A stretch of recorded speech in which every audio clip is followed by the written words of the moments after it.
Hello everyone, myself doctor Mohammad Zaid Khan. मैं आप सभी लोगों का अपने यूट्यूब मंच पे हार्दिक स्वागत करता हूँ। आशा करता हूँ आप सभी लोग खैरियत और आफियत से होंगे। चलिए शुरू करते हैं। Urinary tract infection.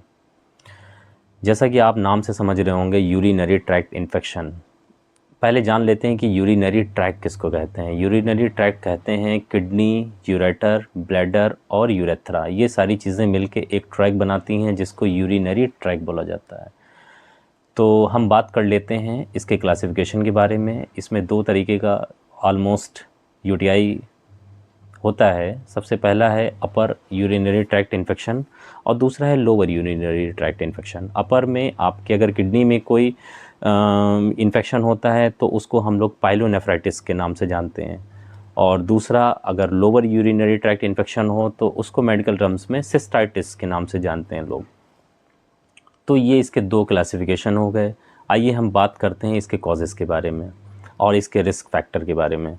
तो कॉजेज़ में ये बैक्टीरियल इन्फेक्शन की वजह से होता है, जिसमें E coli is the most common cause of UTI infection. दूसरा है क्लेप्सिला। बाकी और अदर कॉजेज़ भी रहते हैं। बाकी आपको मैं रिस्क फैक्टर के बारे में बता रहा हूँ किन किन वजूहात की वजह से यूटीआई हो सकता है। सबसे पहला है, अगर ऐसा शख्स जो पब्लिक टॉयलेट का इस्तेमाल कर रहा है, ऐसा टॉयलेट जिसमें ज़्यादा से ज़्यादा लोग उस टॉयलेट को यूज़ कर रहे हैं, बहुत ही अनहाइजीनिक कंडीशन में वो टॉयलेट है, वहाँ पे क्लीनिंग का प्रॉपर कोई वो नहीं है उसको, वहाँ पे अगर वो टॉयलेट का यूज़ कर रहा है तो एक दूसरे से ये इन्फेक्शन ट्रांसमिट करता है।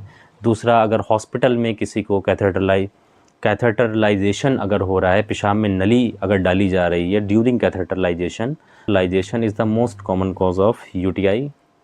तो दो चीज़ें ये हो गई। तीसरी, अगर किसी की इम्यूनिटी बहुत ज़्यादा वीक है तो उस सिचुएशन में भी यूटीआई होने के चांसेस बढ़ जाते हैं। और चौथा, अगर किसी को सीकेडी हुआ है, अगर क्रॉनिक किडनी डिजीज़ है तो उस कंडीशन में भी रिकरेंट यूटीआई होने के चांसेस बढ़ते हैं। फीमेल में UTI is the most common cause because उनका यूरेथ्रा शॉर्ट होने की वजह से उनमें रिकरेंट यूटीआई बहुत इजीली ट्रांसमिट होता है, बहुत आसानी के साथ हो जाता है। तो जिन महिलाओं के अंदर बार बार यूटीआई की रिकरेंसी बढ़ रही है, उनके लिए ये वीडियो बहुत ही इंफॉर्मेटिव होगी। आप इस वीडियो को पूरा देखिएगा। मैं आपको इसके कुछ ट्रीटमेंट्स के बारे में बताऊंगा जो इस बीमारी को हमेशा हमेशा के लिए बिल्कुल ख़त्म कर देगा और आपको दोबारा यूटीआई नहीं होगा। और आशा करता हूँ आपको ये वीडियो अच्छी लग रही होगी। तो आइए हम बात करते हैं इसके सिम्टम्स के बारे में। तो सिम्टम्स में इसका सबसे पहला सिम्टम है बर्निंग मिक्सचरेशन। पेशाब में जलन होगी। सबसे पहला इसका सिम्टम है पेशाब में जलन होती है। दूसरा, कुछ लोगों में पेशाब में ब्लड भी आ सकता है। तीसरा, पेशाब में बैड स्मेल हो सकती है, स्मेल बहुत ही बैड होगी। और पेशाब जब होगी तो बहुत ज़्यादा अर्जेंसी के साथ हो सकती है, यानी पेशाब लगी है, बिल्कुल कंट्रोलमेंट नहीं रहेगा, उसको फ़ौरन जाना ही होगा कि बस पेशाब करना ही है उसको। तो ये एक अलामात हो गई। चौथा, लोअर एब्डोमेन पेन हो सकता है, जिसको पेड़ों पे दर्द कह सकते हैं, ब्लैडर पेन होता है सिस्टाइटिस की वजह से। चौथा, हेडेक होता है और हाई ग्रेड फीवर भी हो सकता है।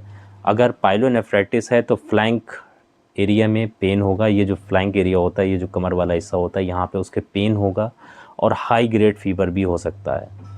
तो ये कुछ सिम्टम्स हैं और आपको मैंने इनके सिम्टम्स के बारे में बता दिया है। चलिए हम बात करते हैं इनके इन्वेस्टिगेशंस के बारे में। इन्वेस्टिगेशन में सबसे पहली चीज़ तो यूरिन रूटीन माइक्रोस्कोपिक पेशाब की एक जांच के ज़रिए हम लोग इसको ईज़िली डायग्नोस कर लेते हैं। तो सबसे पहला टेस्ट है यूरिन आरएम रूटीन माइक्रोस्कोपिक, और दूसरा इसी के साथ में यूरिन का ही एक कल्चर सेंसिटिविटी करा लिया जाता है। तो यूरिन आरएम में जो पस सेल्स हैं वो बढ़ी हुई आएंगी और आपकी आरबीसीज़ का डिस्ट्रक्शंस होगा। तो पस सेल्स और आरबीसीज़ बढ़ी हुई होंगी, कल्चर की रिपोर्ट आती है। तो कल्चर की रिपोर्ट के हिसाब से ही एक एंटीबायोटिक का सिलेक्शन किया जाता है और ईज़िली डायग्नोस करके इस बीमारी को हमेशा के लिए ख़त्म किया जाता है। हम बात करते हैं इसके ट्रीटमेंट के बारे में। सबसे पहले हम आपको मॉडर्न ट्रीटमेंट बताएंगे और फिर उसके बाद हम यूनानी ट्रीटमेंट बताएंगे। चूँकि ये bacterial infection is the most common cause E coli, तो इसके ख़िलाफ़ सबसे अच्छा तो एंटीबायोटिक का रोल है, आप उसका इस्तेमाल करें, वो भी अपनी डॉक्टर की सलाह के मुताबिक। तो इसमें कल्चर में जो भी एंटीबायोटिक्स आती हैं उसके रिगार्डिंग ही एंटीबायोटिक्स का सिलेक्शन करके उस पेशेंट में जो सेंसिटिविटी दवा की रहती है उसको यूज़ कराते हैं पेशेंट को, और फिर उसकी एंटीबायोटिक का कोर्स कराने के बाद में उसको बिल्कुल इन्फेक्शन को ख़त्म करते हैं। तो इसमें जो ड्रग ऑफ चॉइस है वो nitrofurantoin is a drug of choice हम लोगों की। अगर हम लोग किसी पेशेंट का ट्रीटमेंट करते हैं और वो अपना इन्वेस्टिगेशन नहीं करा पा रहा है या बहुत ही गरीब है, पुअर है और अपनी जांच नहीं करा पा रहा है, तो हम लोगों की एक ड्रग ऑफ चॉइस रहती है नाइट्रोफेरेंटोइन 100 मिलीग्राम BD। उसको 7 to 14 डेज़ हम लोग यूज़ कराते हैं और साथ में एक अल्कलाइज़र देते हैं। तो इससे पेशेंट में कम्प्लीटली रिकवरी हो जाती है, और साथ में इम्यूनिटी बूस्टर के तौर पे आपको विटामिन D3 का इस्तेमाल भी ऐड ऑन कर देता हूँ, और विटामिन C का। तो ये इसका मॉडर्न ट्रीटमेंट हो गया। हम बात कर लेते हैं इसके यूनानी ट्रीटमेंट के बारे में। तो यूनानी में इसके लिए सबसे अच्छी दवा है वो है आपकी शरबत बजूरी मोतदिल, और दूसरी है माजून फ़लास्फ़ा, और तीसरी है शरबत आलू बालू। तो ये 3 दवाइयाँ हैं यूनानी में जो सिम्टम्स को रिकवर करती हैं। बाकी इन्फेक्शन को ख़त्म करने के लिए इसमें एंटीबायोटिक का ज़्यादा काम है। अगर वो इंसान अगर नहीं खाएगा तो इन्फेक्शन नहीं ख़त्म होगा। तो आप लोग को अगर कोई ऐसी प्रॉब्लम है तो अपने नज़दीकी डॉक्टर को दिखाएं और अपनी पेशाब की जांच कराएं, और उसमें जो कल्चर में रिपोर्ट्स आपकी आती है उसके अकॉर्डिंग अपनी एंटीबायोटिक का जो भी सिलेक्शन उसमें आता है उसके हिसाब से अपनी दवा का चयन करवाएं और अपने इस बीमारी को बिल्कुल ठीक करें। आशा करता हूँ आपको ये वीडियो अच्छी लगी होगी। अगर वीडियो अच्छी लगी हो तो इसको लाइक करें और सब्सक्राइब करें और ज़्यादा से ज़्यादा शेयर करें। Thank you very much.